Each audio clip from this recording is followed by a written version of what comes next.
Meu nome é Aline Abreu, eu estou na caminhada com Cristo já tem alguns anos e também sou fundadora e sócia no Centro de Desenvolvimento Ana Kainoses. É algo que nasceu no coração de Deus já tem alguns anos e eu demorei a dizer sim, demorei a acreditar, dei muitas desculpas. Acho que todas nós, em algum momento da vida, a gente acha muitas desculpas para dizer não para Deus. Eu me achava pouco capacitada para isso, achava que eu tinha pouca teologia para isso. E quando me formei agora em dezembro no seminário, o senhor falou, tá, qual desculpa você tem agora, né? E aí eu fiquei meio sem desculpa, não tive desculpa para dar e resolvi então estruturar essa empresa, estruturar essa mentoria e dar início a algo estruturado de algo que eu já fazia sem estrutura nenhuma, né? Eu já cuido de mulheres desde 2019. Eu cuido de mulheres desde o Mulheres de Joelhos, que foi um projeto que eu tive com mulheres, onde eu era mentora, onde eu cuidava dessas mulheres, mas eu não tinha um processo para fazer isso. E hoje trabalho de acordo com todo esse processo que o Senhor me entregou.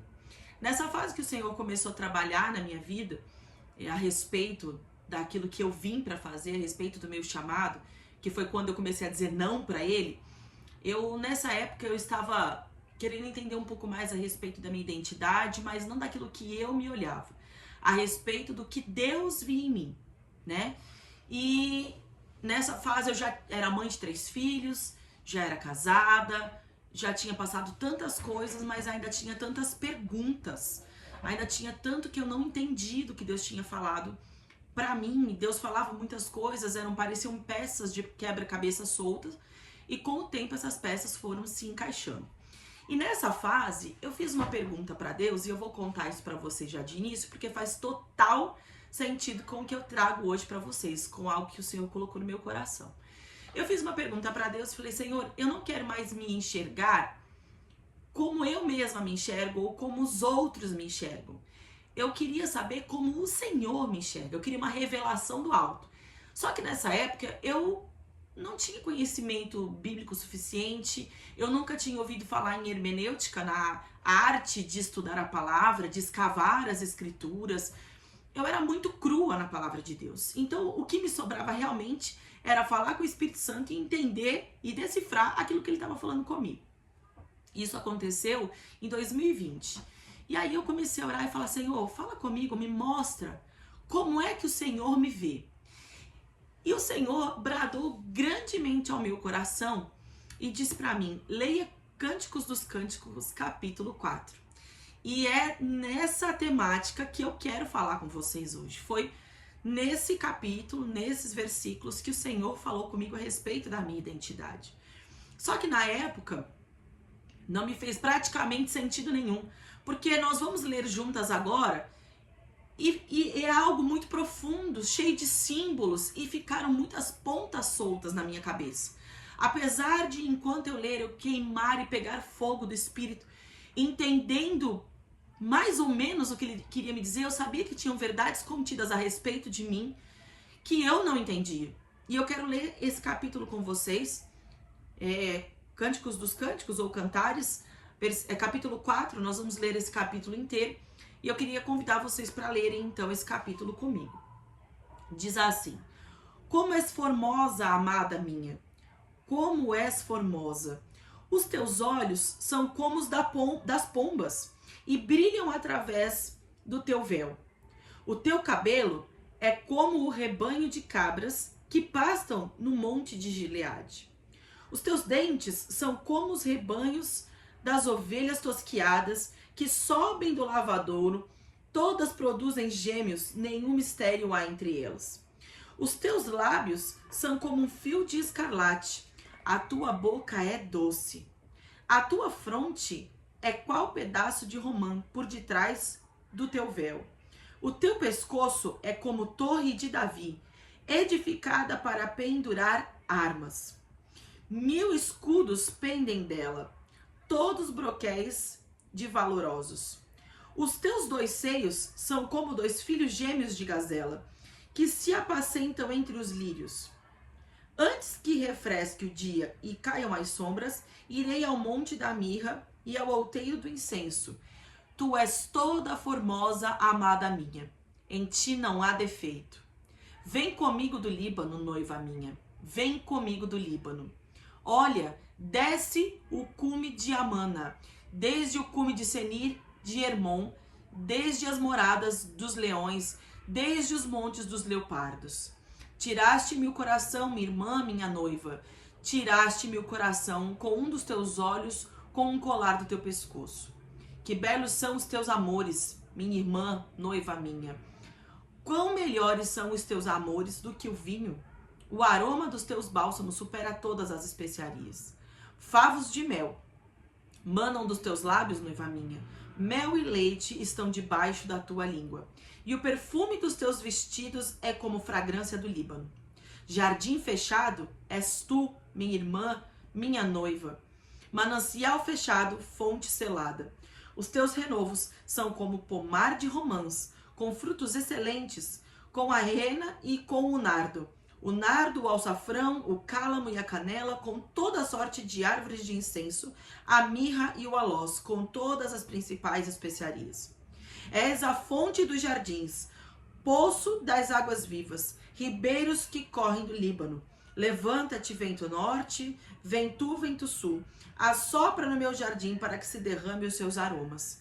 Ah, se viesse o meu amado para o seu jardim e comesse os seus frutos excelentes. Aqui, esse texto está falando, na verdade, Cantares de Salomão.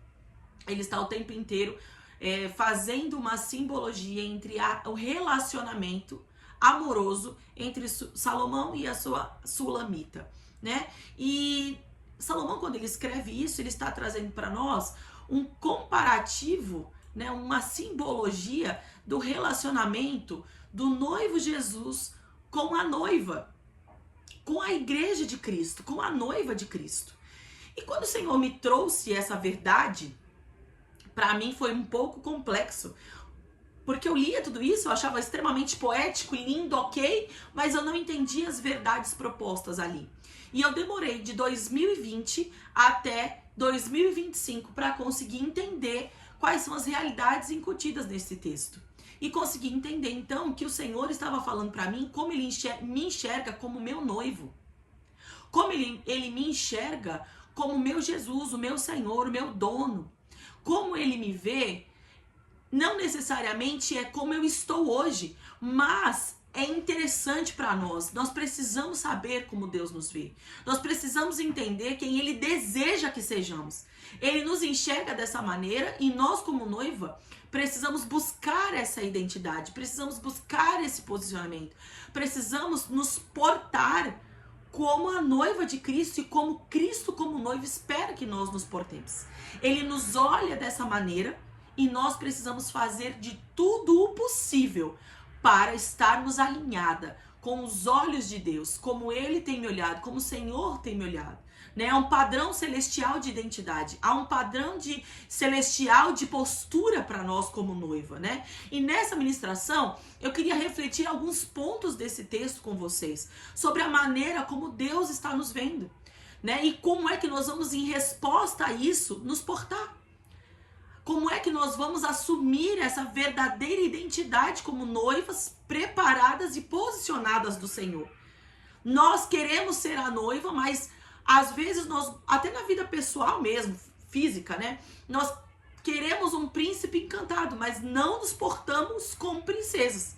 Então, como é que nós estamos à busca de um noivo de alto padrão, com o padrão do reino, com valores do reino, e não vamos nos portar à altura deste noivo? Então, esse texto, quando eu fui buscar a profundidade da simbologia dele, que eu consegui entender como é que o Senhor olha para nós e como é que nós devemos nos portar em relação a isso. Eu preciso me portar, ter uma postura e uma atitude dentro desse padrão que o Senhor plantou para sua noiva. Afinal de contas, nós queremos, na volta do Senhor, na boda do Cordeiro, nós estamos nos preparando como noiva adornada para nos casarmos com Ele. Amém? Então, depois que nós lemos esse texto, eu queria esmiuçar com vocês. Eu sei que é bastante coisa e eu juro que eu não vou me alongar muito. Jurar é feio, né? Porque se eu me alongar, eu vou estar pecando. Mas eu vou me esforçar. Jurar é muita coisa, mas eu vou me esforçar, amém? São 9 pontos que o Senhor trouxe pra mim. Então eu não vou me aprofundar em todos, porque daria pra gente montar uma série de pregações. Mas eu queria deixar pelo menos um foco específico de cada um desses pontos, para que vocês tragam isso para a vida de vocês, para que vocês possam se aprofundar e buscar no Senhor ainda mais a respeito de cada detalhe que nós vamos trazer aqui, amém? Então, o primeiro ponto que eu quero trazer para vocês aqui são os olhos de pomba. Parece o Senhor falando pra gente, olha, pra mim vocês têm como olhos de pomba. Eu fiquei pensando, gente, que olhos de pomba é esse, né? Então a pomba, ela tem um simbolismo de fidelidade e também um simbolismo de visão simples. A pomba, ela não consegue olhar para vários lugares ao mesmo tempo. Ela não faz movimentos com a cabeça como os outros animais. A pomba, ela tem uma visão muito focada. Ela olha para um único lugar. E é assim que o Senhor olha para nós. Ele está dizendo para mim e para você: vocês precisam ter os olhos focados em mim. Em Hebreus 12, 2 diz assim: olhando firmemente para Jesus, o autor e consumador da fé.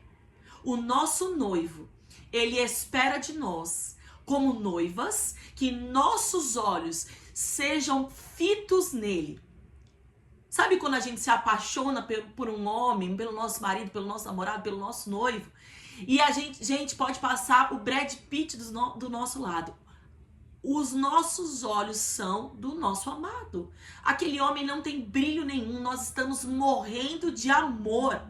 Nós estamos pegando fogo por aquele homem que nós escolhemos amar. E nós estamos apaixonadas. Então a maneira como olhamos para o nosso noivo precisa ser como a da pomba, como mulheres noivas que só têm olhos para o seu amado, né? Nós não temos dois focos, nós não temos dois amores. Ele é o único e verdadeiro amor a quem nós decidimos deixar os nossos olhos presos. Amém? Ele é o único desejado. Ele é o único desejado da nossa alma. Nós só temos olhos para ele. Ele é o objeto da minha adoração. Ele é o objeto do meu amor. É a ele que eu anseio. É a ele que eu espero. Todo o tempo, toda noite, todos os dias, em tudo que eu faço. Eu faço pensando nele. Os meus olhos estão voltados para ele. Em Mateus 6, 22 e 23, diz assim: a candeia do corpo são os olhos, de sorte que, se os teus olhos forem bons, todo o teu corpo terá luz, mas se os teus olhos forem maus, todo o teu corpo será tenebroso. Para onde é que os nossos olhos têm olhado? Se eu olho o Senhor, se os meus olhos estão nele, se eu só contemplo a ele, como é que os meus olhos serão ruins? Não tem como, porque tudo que os nossos olhos estão vendo e eles estão consumindo, o nosso olho está consumindo, está criando memórias dentro de nós. Memórias emocionais, memórias espirituais. E se os meus olhos estão fitos no Senhor, como é que eu posso ter algo ruim dentro de mim? Não, meu corpo será iluminado, porque os meus olhos estão de olhos do Senhor. Assim como diz o salmista, né? De onde virá o meu socorro? Virá dos montes. Para onde eu olho? Virá do alto. O meu socorro vem de lá, de onde eu estou olhando, de onde eu estou esperando. Os meus olhos estão fitos nele, estão presos nele. Eu não vou olhar para outro lugar. Eu não vou olhar para o tamanho do gigante. Eu não vou olhar para o tamanho da aprovação. Por quê? Porque os meus olhos estão no meu noivo. Os meus olhos estão aonde eu tenho todas as coisas que eu necessito. Os meus olhos estão no meu amado. E nós, como noiva, precisamos parar hoje e pensar: para onde eu tenho olhado? Será que o Senhor tem amado a maneira como eu tenho olhado para Ele? Como será que hoje Ele olha para mim e Ele me vê olhando? Para onde Ele me vê olhando? Será que Ele me vê olhando de volta para Ele com um olhar apaixonado? Ou será que Ele tem me visto olhando para outros lados, outros deuses, destronando o meu noivo e colocando outros deuses no lugar? Para onde está indo os nossos olhos hoje? Qual é a direção? Qual é o foco que nós temos tido espiritual?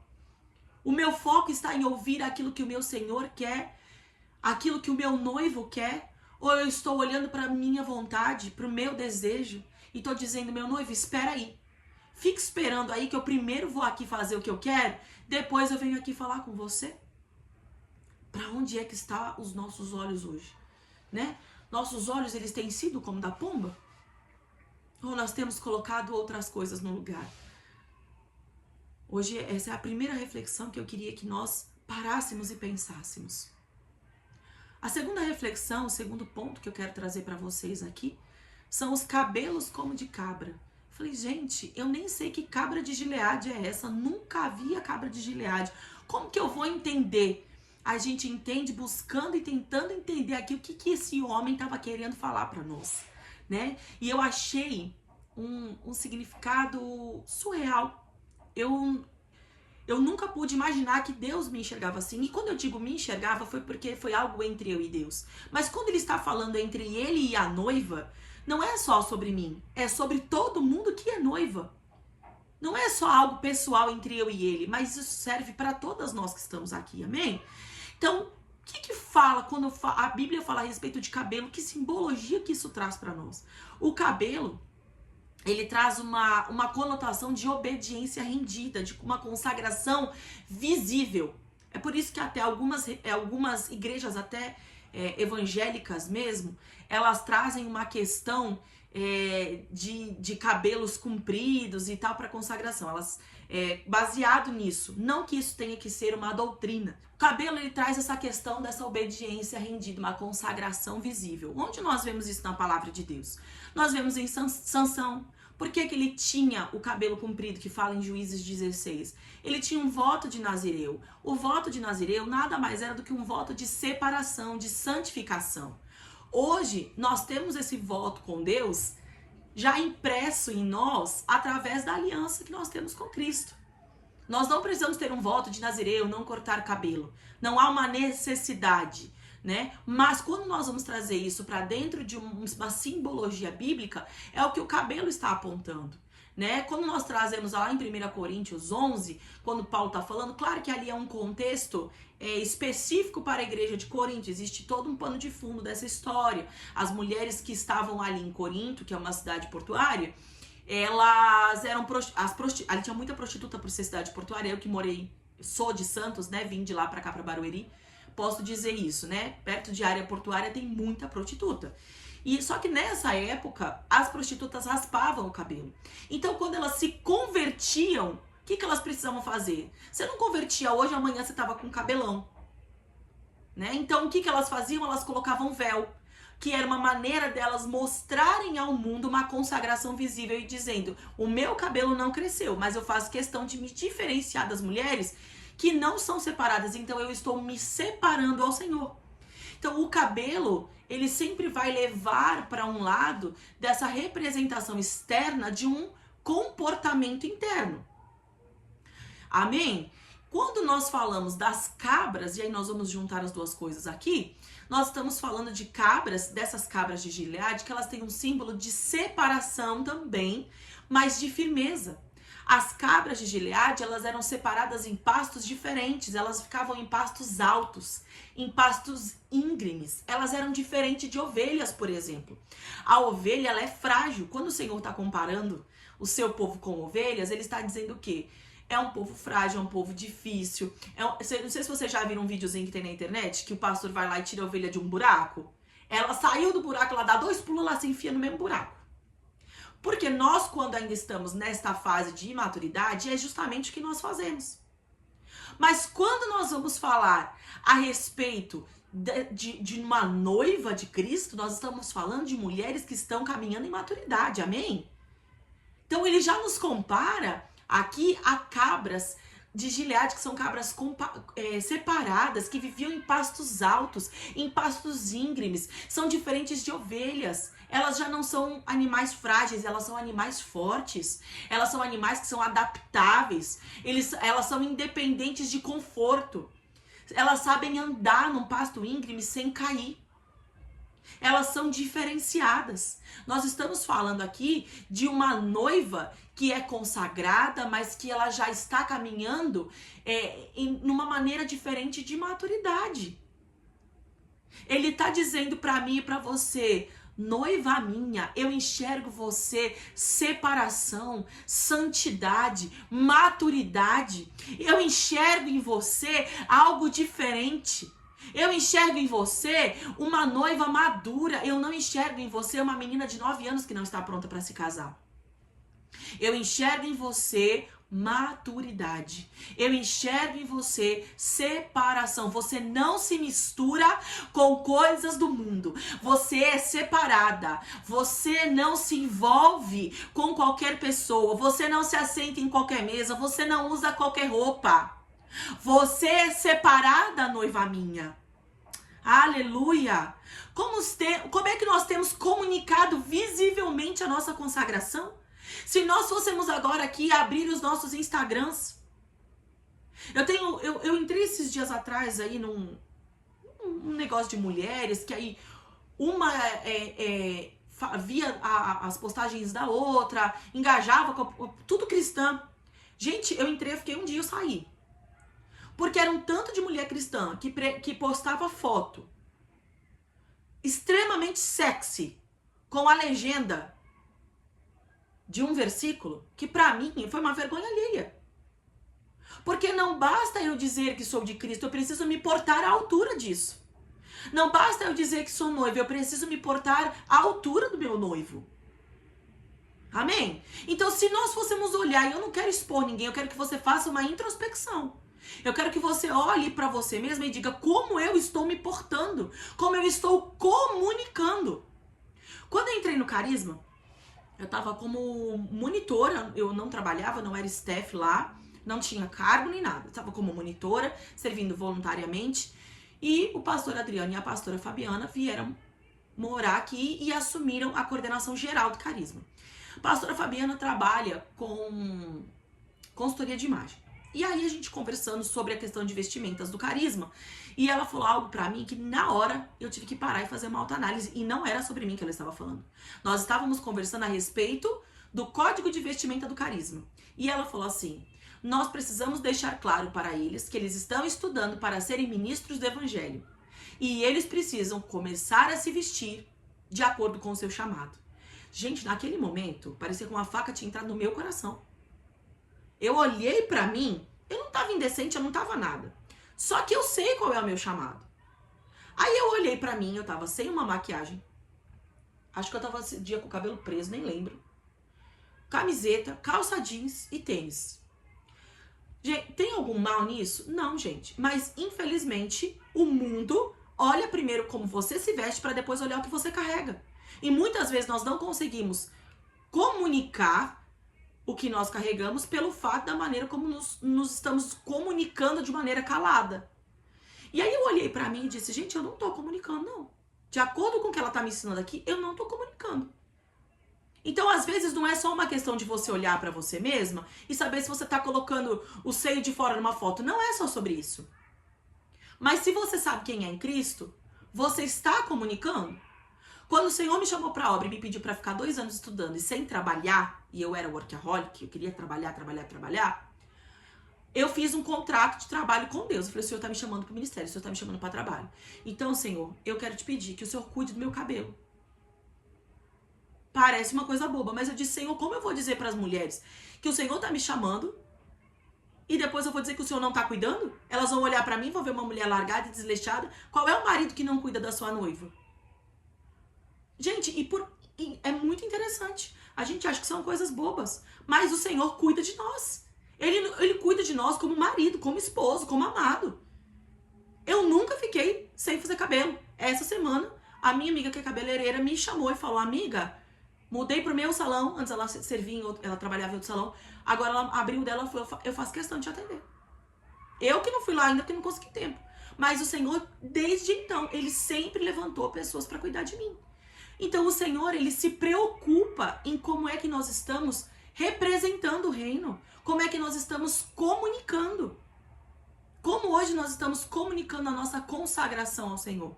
Como temos expressado a nossa maturidade na maneira que comunicamos, que falamos, que nos portamos, que sentamos à mesa, que honramos as pessoas? Como estamos comunicando aquilo que o Senhor já fez por nós? Porque Ele já alcançou isso por nós, né? Nós não precisamos fazer mais nada, a não ser comunicar da maneira correta.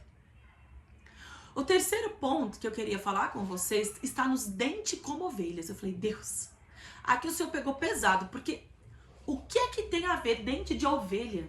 Eu já pensei num treco horrível, fedido. Eu falei, gente, eu não tô conseguindo tirar uma coisa interessante daqui.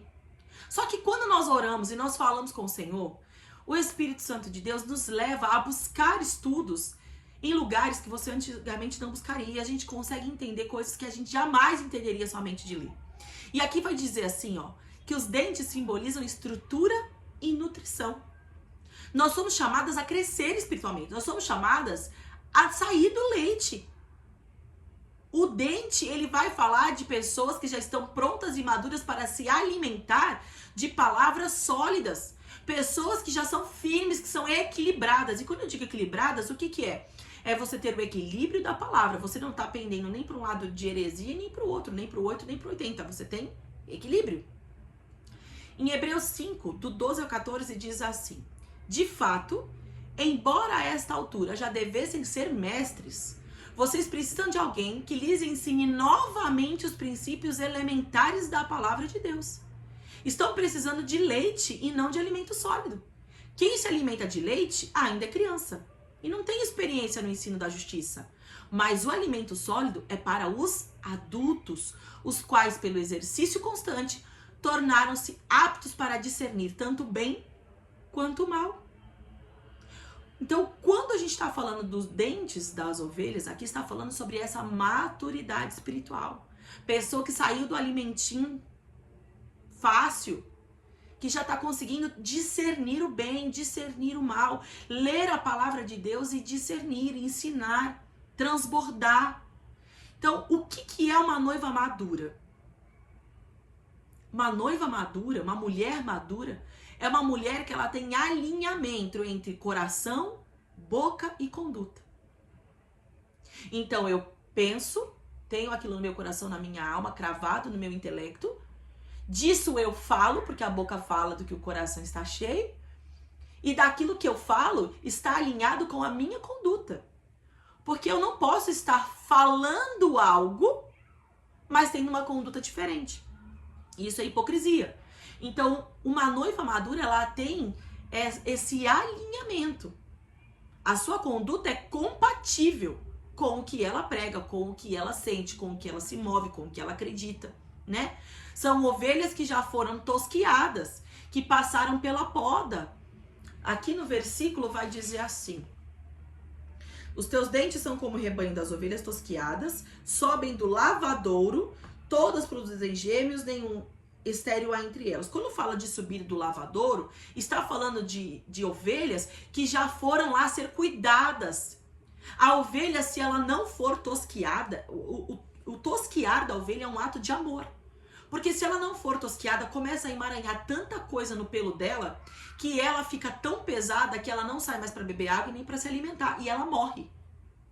Então, nós que somos maduros, nós já passamos por essa poda, nós já passamos pelo tratamento, nós já passamos pelo esmagamento do eu, nós já passamos pelo esmagamento da carne, do orgulho. Ser tosquiada, sair do lavador é sair lavado, podado, tosquiadinha. É sair purificada, é sair renovada. Então, a noiva de Cristo, a identidade da noiva de Cristo é uma identidade de maturidade espiritual. São mulheres que já passaram por inúmeras coisas, venceram isso com o Senhor e saíram disso maduras. Saíram disso melhores do que quando entraram. Noivas maduras reconhecem quando estão passando por uma poda. Não reclamam, mas falam: Senhor, eis-me aqui. Poda mesmo, corta mesmo. Tosquia mesmo, cuida de mim. Tira de mim, som do meu caminho, e tira de mim tudo que há de mal. Porque eu não quero ser esse tipo de mulher. Eu quero ser a noiva de Cristo pronta, tosqueadinha, lavadinha, purificada. A gente não foge dos desertos da vida. O deserto, ele muitas vezes ele serve para nos tosquear, né? Então, a noiva com maturidade espiritual, ela não fica se escondendo por detrás das lãs da boa aparência. Ah, eu me porto de uma maneira aqui na frente de todo mundo e por trás eu sou outra pessoa. Não, isso é sinal de imaturidade. A noiva madura, ela é madura. Ela tem posição de madura, ela fala como madura, ela se porta como madura. Amém? E aí a reflexão que nós temos que trazer aqui hoje. Qual será o nível de maturidade que eu estou? Será que eu estou me portando com o nível de maturidade que o Senhor está olhando para mim como noiva?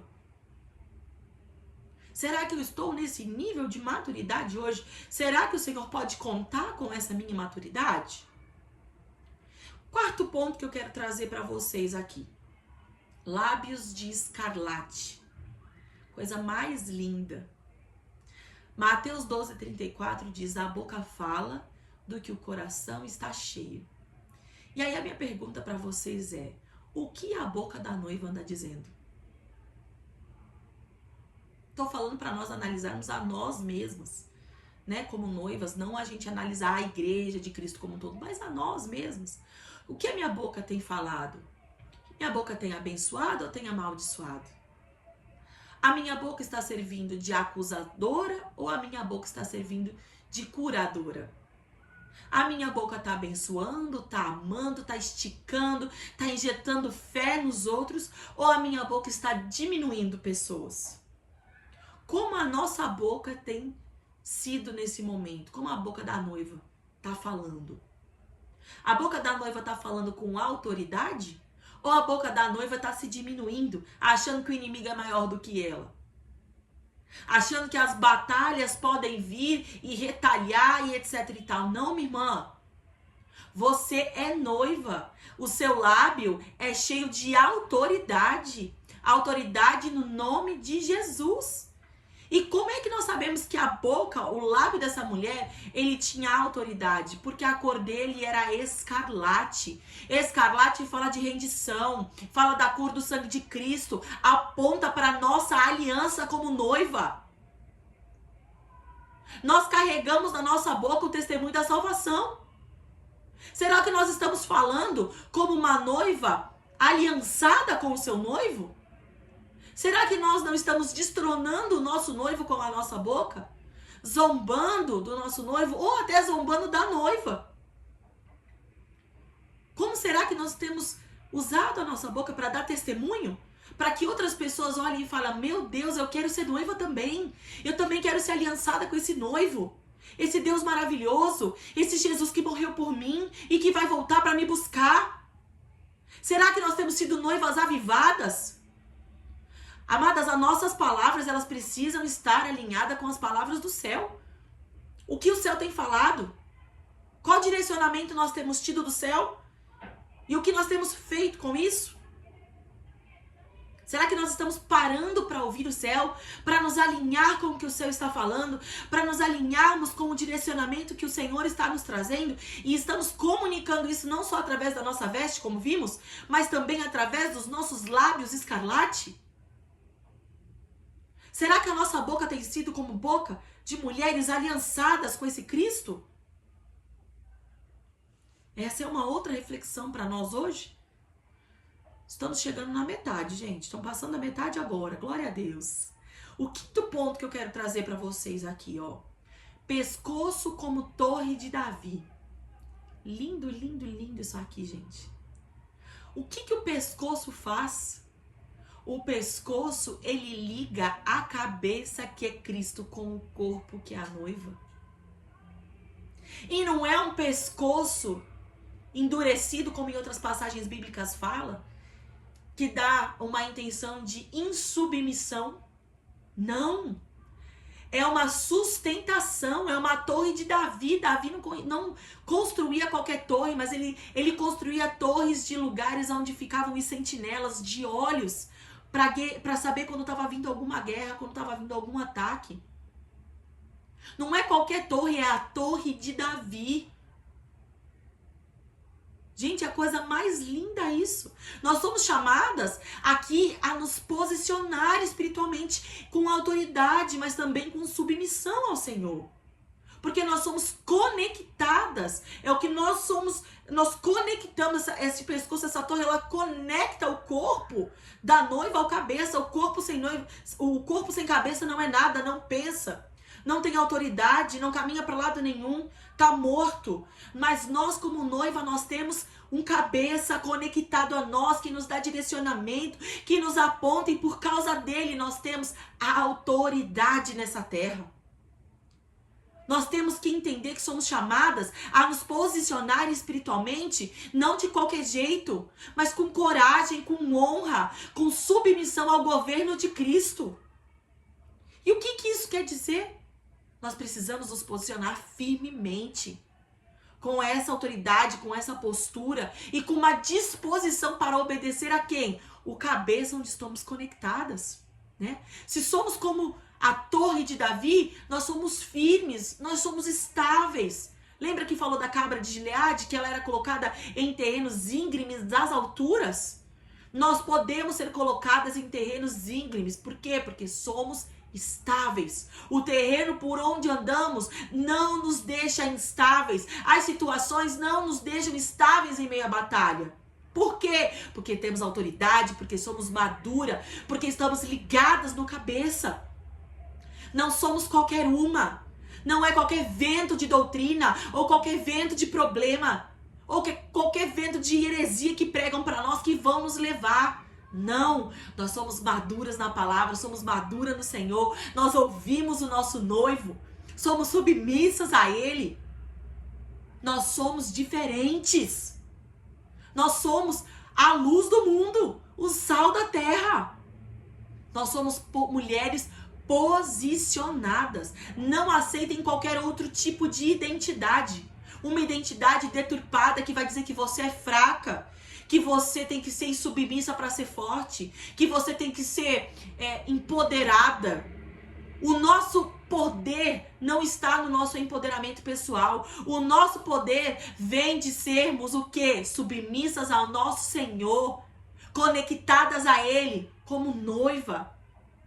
Esse é o nosso poder, que vem sobre nós, o Espírito Santo de Deus, e nos dá poder e autoridade nessa terra através do nome de Jesus. E é por isso que hoje nós conseguimos ser noiva posicionada no Senhor. Não fazemos isso na força dos nossos braços, mas fazemos isso através do empoderamento do Espírito Santo de Deus. Amém? O sexto ponto que eu queria olhar com vocês aqui: seios como gazelas. Interessantíssimo isso. As gazelas são um símbolo de cuidado, de nutrição espiritual. Elas falam de uma fertilidade, de uma frutificação.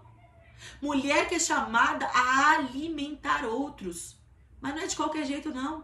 É alimentar outros com amor e equilíbrio. Quando fala de gêmeos, está falando que é feito com equilíbrio. Nós transbordamos graça, nós transbordamos verdade. Nós somos chamadas para ficarmos somente nos alimentando, sentadas no banco, só retendo? Não. Nós somos uma noiva madura. Noiva madura, ela alimenta o próximo, ela gera e ela alimenta. Esse versículo que fala sobre os gêmeos, está no 5, diz assim: os teus dois seios são como os dois filhos de gêmeos da gazela que se apacentam entre os lírios. Está falando dos seios de uma mulher que são iguais. São seios que parecem dois filhos gêmeos de gazela. Está falando de uma mulher que tem seios de nutrição. Não fica para ela. Aquilo que é gerado nela serve para alimentar a outros. O que é que você tem recebido e você tem retido? Você está somente gerando e deixando para outro alimentar? Ou você está gerando e alimentando? Uma mulher, quando ela tem o seu filho, o momento mais maravilhoso é quando a gente bota aquela criança no nosso seio e ele abre aqueles olhinhos para nós. Ele olha para nós com um olhar que não dá para explicar. É só quem vive. É um olhar de amor, de gratidão que a criança te olha. Às vezes a gente, no início de amamentação, a gente está sofrendo, a amamentação está doendo, está saindo sangue, mas a gente está ali amamentando. Discipular, minhas irmãs, às vezes vai doer, vai sangrar, é como amamentar uma criança pequena. Mas você gerou e agora você vai alimentar, ainda que doa. Porque uma mulher madura espiritualmente, ela serve de frutificação para outros, ela frutifica, ela é fértil espiritualmente, ela produz outras vidas, não para nela. Não para nela. Se você não está discipulando ninguém, eu quero desafiar você essa semana. Encontre uma mulher para você discipular. Encontre uma mulher para você pregar Cristo, pegar ela do começo, falar para ela de quem Cristo é como seu noivo, como ele cuida de você, o que ele fez na sua vida. Não foi pouco. Só você sabe do lamaçal que ele te tirou. Só você sabe. E quando nós entendemos de onde ele nos tirou, maior é o nosso amor, maior é a nossa gratidão e maior é o nosso transbordar. Amém? 7º ponto. Jardim fechado. Olha que coisa linda. O Senhor nos compara a um jardim fechado. E isso aponta para nós, para uma santidade, para uma exclusividade. É ele dizendo: ei, eu vou para o jardim para descansar. Em você eu encontrei um lugar de descanso. Sabe por quê? Porque você é exclusiva minha. Sabe quando o marido chega em casa cansado depois de um dia de trabalho e tudo o que ele quer, minha amada, é encontrar descanso em casa, é tomar aquele banho gostoso, deitar nos nossos braços e não é ouvir a gente reclamar, não é ouvir a gente falar da torneira que tá pingando, da luz que queimou, do chuveiro, do menino que fez... Não! O momento que ele mais espera é deitar nos braços da sua amada e sentir que ela é dele, que ele não é trocado por nada. É uma intimidade exclusiva entre a noiva e o noivo. Ele deseja que a gente seja uma noiva reservada. Uma noiva que não se expõe para o mundo. Uma noiva que guarde as suas fontes. Uma noiva que tem vida no secreto com ele. Que busca ele no secreto. Quando falamos de um jardim restaurado, nós estamos falando de um lugar inacessível para estranhos. A sua intimidade com o Senhor tem que ser inacessível. O inimigo não tem acesso. As pessoas ao seu redor não têm acesso. É um lugar seu e dele. Ele está te esperando todos os dias no secreto. Assim como ele fazia com Adão. Ele quer fazer com a noiva. Ele quer se encontrar com você. Ele quer partilhar segredos íntimos ao seu coração. Você não é qualquer uma. Você é amiga, amada, irmã, noiva desse amado. Ele está te esperando. Quando você acorda, ele já está ansioso para ouvir sua voz. Quando você ora, ele diz: meu Deus, que bom que eu tô aqui. Que bom que eu vim. Que bom que eu tô te abraçando, minha noiva. Que bom que eu morri por você. Valeu a pena, valeu a pena. Quando você acorda, ele está com você. Quando você vai para o seu trabalho, ele está com você. Quando você está cuidando da sua casa, do seu filho, ele está com você. Quando você está chorando, ele está com você. Um lugar secreto fala de um lugar protegido de invasores. Você está escondida no esconderijo do Altíssimo. Você está à sombra do Onipotente. Você está em um lugar onde você não tem nenhum invasor que possa te alcançar. Não tem inimigo que te alcance. O máximo que Satanás pode fazer é se levantar para tentar te parar. Mas como ele faz isso? Mentindo para você. Sabe por quê? Porque a Bíblia diz que as portas do inferno não prevalecem contra a noiva, contra a igreja do Senhor. Ué, mas as portas do inferno não prevalecem? Não, e porta é instrumento do quê? De ataque? Você fecha a porta da sua casa para atacar o ladrão? Não, minha irmã. A porta, ela é instrumento de defesa. Satanás, quando nós entendemos quem somos em Cristo, quando nós entendemos a nossa identidade em Cristo, Satanás, ele tem que fechar a porta para se defender. Porque uma noiva que entende que é noiva, minha amada, ela é imparável. Ela ataca o inferno mesmo, ela saqueia o inferno mesmo. Porque agora ela é imparável, ela entendeu quem ela é no seu amado. Você está protegida. Satanás que se vire. Você está protegida. Você pode fazer tudo que o seu Senhor mandar você fazer, tudo que o seu noivo mandar você fazer, porque Ele te deu autoridade. E hoje você vai sair daqui com essa certeza, vivendo essa autoridade. Quando você acordar, Satanás vai ter que falar: eu não creio que ela acordou de novo, porque é ele que vai ter medo de você. Jardim fechado fala de um lugar separado para um único Senhor. Você é separada, santificada, você é cercada por Ele. Ele dá ordem aos anjos ao seu respeito para que te guarde. Eu bem sei os pensamentos que tenho ao seu respeito, diz o Senhor, para te dar o final que você deseja. E que final é esse? O casamento com Ele. Um lugar melhor do que qualquer lugar dessa terra. É com o Senhor, com o nosso amado. Nós precisamos compreender, minhas amadas, de uma vez por todas. A noiva tem um dono. A noiva é exclusiva. A noiva não é pública. Somos noivas, somos amadas, somos protegidas, somos separadas. Precisamos andar à altura daquilo que o Senhor nos chamou para ser. Amém? Oitavo ponto que eu quero analisar com vocês é o pomar frutífero. Nós somos chamadas a produzir frutos visíveis. Que frutos visíveis são esses? A identidade da noiva, quando ela é bem estabelecida, ela é frutífera. Deus nos chama a gerar fruto do Espírito, fruto de justiça, fruto de obediência, fruto de multiplicação espiritual. O que chega em você não para em você. As pessoas vão olhar e vão dizer: ela é diferente, ela é amável, ela é bondosa, ela é paciente, ela é justa, ela tem brilho diferente, ela é obediente radicalmente ao Senhor. Nós precisamos ser um pomar frutífero, cheio de fruto do Senhor. Nós precisamos exalar isso.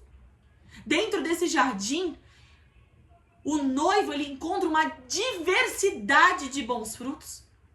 Frutos que foram gerados no secreto, mas são frutos que ficam visíveis no público. Hoje nós encontramos mulheres e homens de Deus querendo ter frutos no público, visível para o povo, sem ter gerado fruto no secreto. São frutos vazios, sem gosto, sem sabor. Pode até ser colorido, pode até chamar os olhos, a atenção dos olhos, mas eles não têm sabor quando comido, não geram vida, não geram alimentação. Uma noiva madura do Senhor, uma noiva posicionada com a sua identidade de noiva, ela tem uma diversidade de frutos bons, de frutos agradáveis, de frutos cheios de semente, que quando morrerem gerarão outros frutos. E por último, o nono ponto que eu quero analisar com vocês, que é a fonte de águas vivas. Coisa linda. Uma vida que transborda, minha gente. A noiva, ela não tem uma vida quietinha, não. A noiva, ela não tem como se esconder. A noiva, quando as pessoas olham para ela, vê uma mulher transbordante, vê uma noiva que transborda. Ela, por mais que ela queira se esconder, não tem como um rio, uma fonte de água viva, uma represa, ela tá escondida, ela tá visível, ela tá cheia do Espírito. A nossa identidade é de mulheres que transbordam vida, que transbordam unção, que transbordam presença em todo lugar que elas vão. Aonde você for, você pode se esconder, mas você será como fonte. Você não tem água parada, você não tem dengue, você não é poço. Você é fonte. Você é fonte de água que transborda. A pessoa que chegar até você, ela será irrigada. A pessoa que chegar até você, ainda que ela não queira, ela vai sair com vida do Senhor. De alguma maneira ela sairá impactada. Você será como carta aberta. Pessoas que não leem a palavra vão ser obrigadas a conhecer a Bíblia, porque elas vão ler a sua vida, elas vão ler o seu testemunho, elas vão ler o seu posicionamento, elas vão olhar para você e vocês serão uma Bíblia aberta na vida dessas pessoas. A noiva, ela já não é mais qualquer uma. Ela não é uma mulher que retém bênçãos. Agora ela é uma mulher que é multiplicadora. Ela não vive apenas para o seu próprio jardim. Agora ela é resposta de oração para muitas pessoas. Agora ela é resposta de oração para muitas pessoas. Nós temos uma infinidade de mulheres aqui conosco hoje. E o Senhor olha para cada uma de vocês e diz: você é resposta de oração para um povo que tem clamado por você. Abre a tua boca, derrama a unção que eu coloquei sobre a tua vida. Eu não te chamei para ser um fogareiro escondido, você é um fogareiro do fogo do Espírito, para que você venha a clarear as trevas dos lugares por onde você passa. Eu não te coloquei só dentro da igreja, eu te coloquei fora da igreja, porque fora da igreja está precisando daquilo que você carrega. O Senhor é bem claro quanto a isso, minhas amadas. A nossa adoração, ela precisa irrigar a igreja do Senhor. Mas não pode parar só na igreja. Dentro da igreja existem pessoas mortas. Nós precisamos clamar por avivamento. O Senhor tem bradado comigo demais nos últimos tempos. Eu não sei se alguém aqui me segue no meu Instagram, mas eu tenho falado demais, tenho estudado demais sobre avivamento. O Senhor tem me dado uma palavra sobre avivamento na Europa. O Senhor está dizendo que vai nos levar para lá até o final do ano, no mais tardar até o início do ano. E nós não temos clamado por avivamento, nós não temos pedido por avivamento. Nós achamos que uma igreja viva é uma igreja que está lá servindo, que está todo culto, todo mundo servindo, todo mundo sendo amigo, todo mundo indo pra GC, indo pra célula, como quer que chame, cantando músicas conhecidas, se derramando no Senhor ali naquele momento. Não, minhas amadas. Uma igreja avivada é uma igreja com homens e mulheres, crianças e adolescentes posicionados em justiça, pregando a palavra. Posicionados na palavra do Senhor. Não é posicionados no momento, na adoração só ali, naquele momento, não. É uma vida diferente, é uma vida posicionada como noiva. Uma vida de pomar frutífero, uma vida de fonte de águas vivas, uma vida tão reta que aonde vai, as pessoas olham e falam: meu Deus, eu preciso ser como ela. Será que nós aqui podemos dizer, como Paulo, sede minha imitadora porque eu sou de Cristo? Será que nós estamos avivados nesse nível de falar: eu morri para mim mesmo e hoje quando você olha para mim você vê a Cristo e não a mim mesmo? Nós precisamos ser esse tipo de noivo que tem uma adoração que irriga a igreja, uma vida de adoração. Não estou falando de levantar as mãos para adorar, não, com louvores. Eu estou falando de uma vida de adoração, uma vida justa, uma vida reta, íntegra, de acordo com a palavra. Nós precisamos que a nossa intercessão alcance nações. Nós precisamos clamar por nações, de igrejas avivadas. Eu tô falando de noiva. Eu nem tô falando de alcançar novos convertidos, eu tô falando de noiva. Nações que estão morrendo e sofrendo dentro das próprias igrejas. Essa semana eu vim saber que na Itália é normal as igrejas evangélicas ter bar com bebida alcoólica dentro das igrejas. Nossos irmãos estão mortos e nós, como noiva viva, estamos fazendo o quê? Se parte de nós está morrendo, nós estamos como um corpo, uma noiva com parte necrosada. Não tem como a mão estar bem se o pé está necrosando. O corpo sofre. Então que nós possamos alcançar as nações com a nossa intercessão. Nós somos fonte. Que a sua unção possa sustentar ministérios. Que aquilo que você carrega sustente ministérios. Alcance pessoas. Que a sua comunhão produza jardim em desertos, que você tenha comunhão com pessoas que estão no deserto, mas você é fonte, onde você chega tem água, onde você chega tem presença, onde você chega tem unção. Você não precisa fazer nada, o que você tem já é o suficiente, é só derramar a fonte de águas vivas que o Senhor já colocou sobre você. E como diz em João 7,38, do seu interior fluirão rios de água viva, aquele que beber não terá sede. Minhas amadas, nós precisamos entender essa palavra não só como um elogio, porque é um elogio, o Senhor está nos elogiando, é a maneira como Ele nos vê. É um elogio que Ele está fazendo à sua noiva, mas nós precisamos entender que o Senhor hoje está nos chamando. Cânticos 4 é uma convocação à identidade da noiva verdadeira. Ela é pura, ela é consagrada, ela é madura, ela é frutífera, ela é cheia do Espírito Santo. Hoje é dia do Senhor trazer esse alinhamento. Nós precisamos nos alinhar com o olhar dos céus para nós. Nós precisamos decidir abandonar um lugar de noiva que está no raso. Nós precisamos decidir hoje abandonar um lugar mundano. O que é mundano não faz mais parte. Hoje somos santas, somos separadas, somos jardim. Nós precisamos abandonar o que é distração. O que é que tem de distraído de você se posicionar como noiva e se levantar com a beleza que Ele projetou para você ter. Eu quero chamar você hoje. Seja a mulher que Deus vê. Ele olha para você e vê noiva, uma mulher firme, mas ao mesmo tempo rendida ao Senhor. Ele vê você, uma mulher madura, pronta para o noivo, pronta para o casamento. E eu quero convidar vocês hoje a se olharem com essa identidade e dizer: eu vou me portar à altura daquilo que o Senhor me convocou a ser. Aquilo que o Senhor confiou a mim. Amém? É essa palavra que eu tenho para vocês hoje. Eu espero que vocês saiam daqui com esse olhar, né? Esse é o trabalho que eu faço na Ana Kainoses. A primeira coisa que nós tratamos lá sempre é a identidade. Nós precisamos entender qual é a nossa identidade em Cristo. Quem fomos chamadas para ser, como Ele nos olha, quem Ele é. Nós precisamos do conhecimento do Santo. A palavra do Senhor diz que o conhecimento do Santo, ou seja, o conhecimento de Deus, nos traz temor. E o temor é o princípio da sabedoria.